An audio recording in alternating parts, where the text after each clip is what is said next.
je vais poser vos questions à Madame Anne-Marie Delcambre.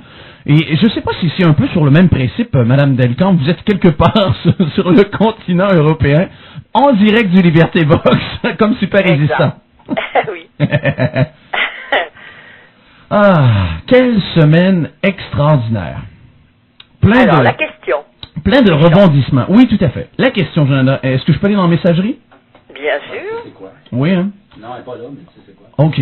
Alors, Madame Delcambre, à quand remonte votre dernière baise? Et c'est Jacob qui a signé. À quand remonte, pardon? Votre dernière baise. Pourquoi il me dit ça? C'est-à-dire que, à quand remonte ma dernière baise? Eh ben, Oui. je vous ai déjà dit que je baisais les textes. Par conséquent, il faut savoir si ce sont les textes ou les hommes dont il parle. Ouais. Mais il serait tout à fait surpris s'il savait que, précisément, il y a de quoi s'éclater quand on regarde les textes, parce que pour la baise, je vous assure qu'il y en a. Par exemple, j'ai là devant moi, c'est pas de la baise, on ne parle que du cul et à la fois, regardez, par exemple, il y a un hadith qui est relaté par Bukhari, OK. et c'est Anas ibn Malik qui le raconte. Il dit, chaque fois que l'envoyé de Dieu, que les bénédictions et la paix de Dieu soient sur lui, devait faire ses besoins naturels, je l'accompagnais ainsi qu'un autre garçon avec un récipient d'eau. L'Hichem a expliqué que c'était pour qu'il puisse nettoyer les orifices urinaires et anals. OK. Alors vous comprenez que lorsque vous lisez ça à longueur de journée, que vous lisez dans la sourate 2, vos femmes sont un chant pour vous, un chant, vous savez, comme un chant de labour. OK. Allez-y comme vous l'entendez. Hein? Baiser, alors, et en plus que vous avez les commentaires des juristes musulmans, des fuqaha, qui vous disent, allez-y comme vous l'entendez, anna shi'tum, c'est-à-dire à la fois par devant, par derrière. Alors je réponds à ce très charmant Jacob, baiser, quand on fait du droit musulman, on n'est que là-dedans. Le sperme, la baise, ouais. quand vous avez baisé, allez vous nettoyer pour les grandes ablutions. Faut dire que là-dessus, ils sont champions. Oui. Alors, on a plutôt envie de ne pas baiser quand on... J'ai demandé un jour à un fils de Mollah, je lui dis, vous êtes romantique, c'était un Iranien. Okay. Il a dit, romantique? Vous plaisantez, ma chère amie. Dès qu'on est jeune, on apprend, quand les femmes ont leurs règles, il ne faut pas y toucher, elles sont impures, quand vous avez... Voilà, c'est que ça, que cela, que cela. Alors, je réponds à Jacob, quand vous étudiez le droit musulman, eh bien, baiser, vous pensez automatiquement à tous les textes que vous avez lus. OK, bon, voilà votre question. Moi, je probablement que ça s'attendait pas à ce genre de réponse. Ah, parce que je reviens toujours au texte. Vous voyez, jamais personnel, toujours vers les textes. Alors, vous prenez un certain plaisir, mais non pas charnel, à lire les textes. Mais bien sûr. Ah, d'accord. Pourquoi? Vous qui êtes psychologue, Ismaël, oui. Vous savez très bien qu'aucune action n'est gratuite. Et voilà. Si je me délecte, que je jouis en lisant les textes de droit musulman, c'est que quelque part, ça me fait plaisir. Parce que c'est sûr. Par exemple, quand je vois dans le verset, vous aimez beaucoup la sourate 5, et vous avez raison. La sourate 5, qui est celle de la table servie, Al-Ma'ida en arabe, elle a 120 versets, et ça commence par, au début, vers les versets 3 ou 4, les interdits alimentaires, c'est-à-dire qu'il ne faut pas manger de porc, il ne faut pas consommer le sang, etc. Okay. Et puis, vous avez les ablutions pour la prière, hein, dans le verset 6. Et là, les ablutions, c'est-à-dire, vous lavez au-dessous de la ceinture, et vous savez pour moi pourquoi ça m'intéresse.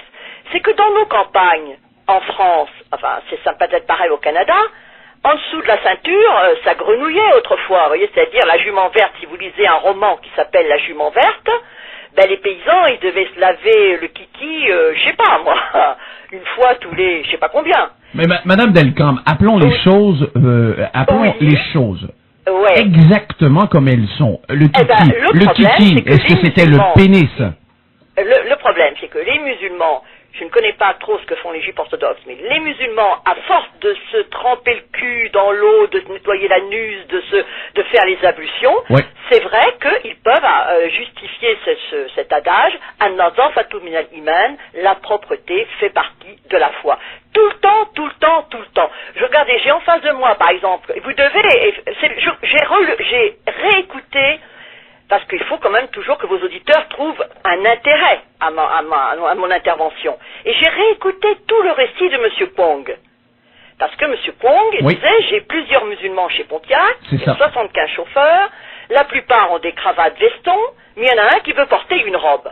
Et alors, il a dû se demander, le pauvre M. Pong, pourquoi aller à la commission des droits de la personne pour porter une robe. Bonsoir de bonsoir. Mais si, parce que vous savez que lorsque vous devez faire vos ablutions avant d'aller à la prière, et la prière musulmane c'est 5 fois par jour, si vous êtes vraiment croyant, eh bien avant il faut que vous laviez, alors il est dit d'ailleurs dans ce verset 6, ô vous les croyants, lorsque vous vous levez pour la salat c'est pas la salade, c'est salat, la prière, lavez vos visages et vos mains jusqu'aux coudes, passez les mains mouillées sur vos têtes, lavez-vous les pieds jusqu'aux chevilles. Si vous êtes pollué, c'est-à-dire que vous avez votre caleçon plein de sperme, alors purifiez-vous. Mais si vous êtes malade ou en voyage, ou si l'un de vous revient du lieu où il a fait ses besoins, c'est-à-dire il vient de la toilette, ou si vous avez touché aux femmes, baisé, et que vous ne trouviez pas d'eau, alors recourez à du sable, passez-en sur vos visages et vos mains. Et voilà pourquoi j'explique à M. Pong que la robe est beaucoup plus, et la robe et les babouches est beaucoup plus pratique pour les ablutions, parce que votre pantalon, le pantalon, pour faire les ablutions jusque, en quelque sorte, les chevilles, vous allez avoir vos panards tout trempés.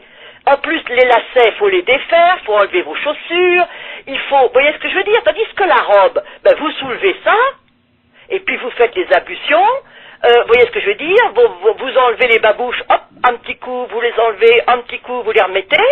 Voilà pourquoi la robe est plus pratique pour les ablutions, et les babouches aussi.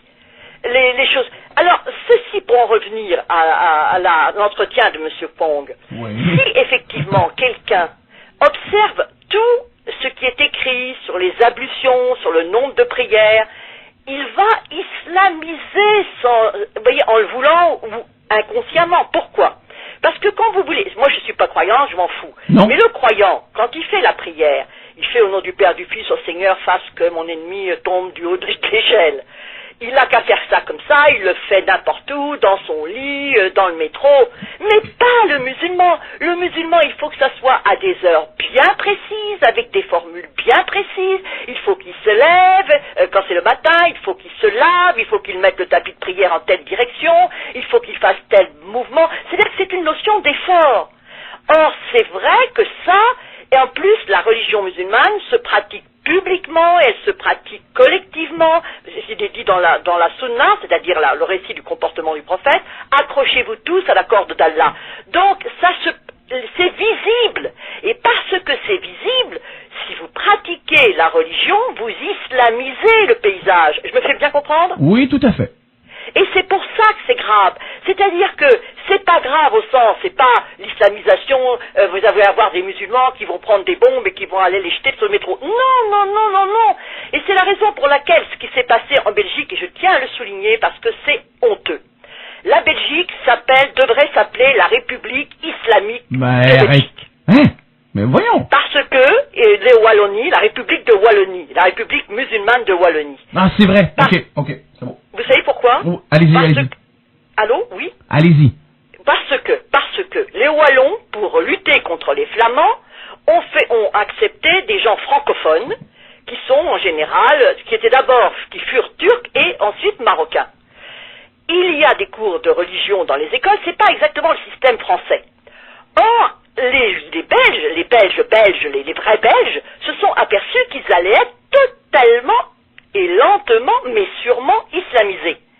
Et c'est alors qu'un petit journal, qui s'appelle Père Ubu, a décidé, puisque toute la presse socialo est, vous voyez, c'est-à-dire on ne peut plus trouver d'informations valables, il faut pas attaquer l'un, il faut pas se moquer des gros, il faut pas se moquer des femmes, il faut pas se moquer des homosexuels, il faut pas se moquer des féministes, enfin, on peut se moquer de personnes, sauf du brave belge qui lui va recevoir en plein la poire tout. Alors, il y a eu un petit journal, justement, avec Rudy Bogart, qui s'est dit, mais qui peut nous parler d'islam? Et ils n'ont pu trouver comme capable qu'un père, qui qui s'appelle, un père venant de Turquie, il s'appelle le père Samuel. Le père Samuel, bien... Samuel. Oh, le père Samuel que vous allez avoir sur les ondes 24 et 27. Ben, j'ai des textes sur lui, là. Et alors, attendez, le père Samuel, c'est quelqu'un moi, je m'en fous de son truc. De toute façon, pour moi, toutes les religions sont une manipulation mentale. Oui. Mais ce qu'a fait le père Samuel, c'est que c'est quelqu'un qui agit à l'ancienne, la messe en latin, la grande soutane, le crucifix, etc., avec son grand chapeau, c'est un peu folklore, il est même exorciste, ça, c'est rigolo. C'est secte. Je trouve plutôt marrant. Ça sent la secte. Mais d'ailleurs, comme les musulmans ont peur du diable, je trouve ça charmant. Comme ça, il leur fait peur. Okay. Ceci dit, ce qui est assez grave, c'est qu'il a dénoncé dans le journal du Père Ubu, et moi, en tant que spécialiste de l'islam, je dis qu'il connaît l'arabe admirablement, il connaît l'arménien, il connaît l'araméen, il connaît le syriaque, il a une bibliothèque incroyable, mais vraiment, c'est un savant. Avec quel argent? Bon, quel âge il a? Il est né en 44. Non, Madame Delcambre, avec quel argent? Ah, alors, je vais vous dire ce qui s'est passé. C'est-à-dire que il a d'abord été rémunéré. Vous savez que les curés sont payés en Belgique. Et puis, il y a les dons des fidèles. Okay. Mais moi, je dois dire, c'est vrai que les fidèles, parfois, vous savez, les chrétiens sont des crétins, ils donnent à leur curé, ça c'est logique. Ça peut dégénérer. Ceci dit, moi j'ai eu le directeur du journal que j'avais appelé en disant attention, est-ce que c'est ces gens qui l'adorent, est-ce que ce n'est pas une secte? Et monsieur Rudy Bogart m'a dit, je dis toujours au père Samuel, arrêtez de recevoir des gens et de leur donner de l'argent. Il redistribue aux pauvres. Et ce qui s'est passé, c'est qu'avec sa connaissance de l'arabe, avec sa connaissance de l'islam, et comme il a eu une partie de sa famille massacrée, il a écrit des choses qui ont parfaitement déplu au régime socialo-wallon, là, en Belgique. Et ils ont fait sur lui une émission que j'ai regardée hier. Alors voilà comment c'est fait cette émission. On l'a présenté comme un charlatan, comme un gourou, comme un manipulateur, comme un obsédé sexuel, il manquait plus, on a oublié, il n'avait pas assassiné quelqu'un, et puis peut-être on aurait pu lui coller un truc sur la pédérastie. Donc on l'a assassiné. Pour éviter de parler du problème réel, à savoir que le père Samuel a dit accepter l'islam dans un pays, c'est se préparer à mourir sous les bombes pour vos enfants. C'est ce qui s'est passé d'ailleurs avec le petit Joé à la gare de Belgique. Et on a voulu le faire taire. Et comment le faire taire? Sa personnalité était suffisamment folklore pour lui boucler en quelque sorte, pour l'empêcher de parler. Et moi je dis, je m'en fous de la religion du père Samuel, et d'ailleurs de la religion des catholiques et protestants et toutes les religions possibles. Je suis athée, agnostique, tout ce que vous voulez. Mais en revanche, là où c'est grave, c'est qu'on n'a pas dit que c'était un savant, que c'était quelqu'un qui connaissait parfaitement les textes en arabe et en français, et qui fait dans le Père Ubu ce que je fais moi ici sur les ondes, avec Rocky.com. Et ils l'ont assassiné sur le plan médiatique. Vous savez, ils ont fait ce qui avait été fait pour Maurice Dantec. Ils l'ont interrogé. Le père, évidemment, tout flatté qu'il y ait des journalistes, il a parlé. Comme les gens qui l'entourent, ils sont un peu bébêtes face à lui. Ce qui fait qu'ils l'ont piégé. Mais là, vous êtes certaine que le père Samuel, on ne sait pas, peut-être qu'il y a quelqu'un qui a enquêté vraiment sur les véritables... Je veux dire, le père Samuel a un comportement d'exorcisme qui peut le faire assimiler à un comportement de dérive sectaire, puisque tous ses fidèles. Moi, je me porte garant sur ses connaissances concernant l'islam. Un point, c'est tout. Il a eu sa famille massacrée. Et je sais une chose, c'est que quand j'ai interrogé le directeur du journal, Rudy Bogart, lui, il a fait une enquête, il n'avait pas confié son journal à un escroc. Et que s'il y avait le moindre doute que ce bonhomme ait pu faire une escroquerie, je puis vous assurer que Laurette Onkelix, qui est la ministre de la Justice, l'aurait bouclé en 3 temps, 4 mouvements, enfin, vous voyez, tout de suite. Cet homme a un charisme. C'est vrai qu'il fait un peu gourou. Moi, Jésus-Christ, je m'en fous. Moi, c'est parce que c'est son aspect folklore. Qu'il fasse la messe en latin ou en araméen ou en hébreu, je m'en contrefous. Mais dans tous le père Ubu, il a défendu Israël, il a défendu les Juifs, il a dit attention, vous dans un pays, vous pouvez recevoir 1000 Chinois, 1000 comment dirais-je, 1000 Japonais, 1000, ce n'est pas la même chose que de recevoir des musulmans. Non pas qu'il soit contre les musulmans, mais lui qui a eu sa famille massacrée par les musulmans, il dit c'est pas les musulmans en eux-mêmes, c'est le fait que l'islam en soi, d'abord on commence par demander d'aller à la mosquée, d'apporter une robe et d'aller faire sa prière, ensuite on demande de manger halal, ensuite on demande, attention, on établit une distinction entre juifs et pas juifs, entre croyants plutôt musulmans et croyants non musulmans, et on avance, et voilà qu'un jour on s'aperçoit, c'est tous ils ont été piégés, tous les juifs qui sont allés dans les pays arabes, ils ont au début trouvé que c'était sans ça la nourriture, merveilleux l'accueil, merveilleux, vous voyez, et puis tout d'un coup, le Coran, vous voyez, ce qui est resté, j'allais presque dire, du non-dit. On n'est pas revenu à notre fameuse sourate 5. Non, tout d'un coup, on la relit, et je l'ai devant moi. Vous voyez, verset 12, Allah a pris l'engagement des enfants d'Israël. Les enfants d'Israël n'ont pas respecté l'engagement. Ce sont des porcs, ce sont des singes, nous les avons maudits, la'annahum. Nous avons endurci leur cœur, wa ja'alna qulubahum qasiyatan. Et puis voilà, il y a ceux qui détournent les paroles de leur sens, ils oublient, vous voyez, regardez, tu ne cesseras de découvrir leur trahison, etc. Et on continue, et on a suscité l'hostilité. Et alors tout d'un coup, tous ceux qui ont travaillé dans les pays musulmans, eh bien, ils prennent leur clic et leur claque et sont obligés de partir un jour ou l'autre. Et vous regardez, au Yémen, en Tunisie, en Algérie, partout, se produit le même phénomène. Les gens qui sont juifs sont un jour obligés de prendre leur bagage et de fiche de camp.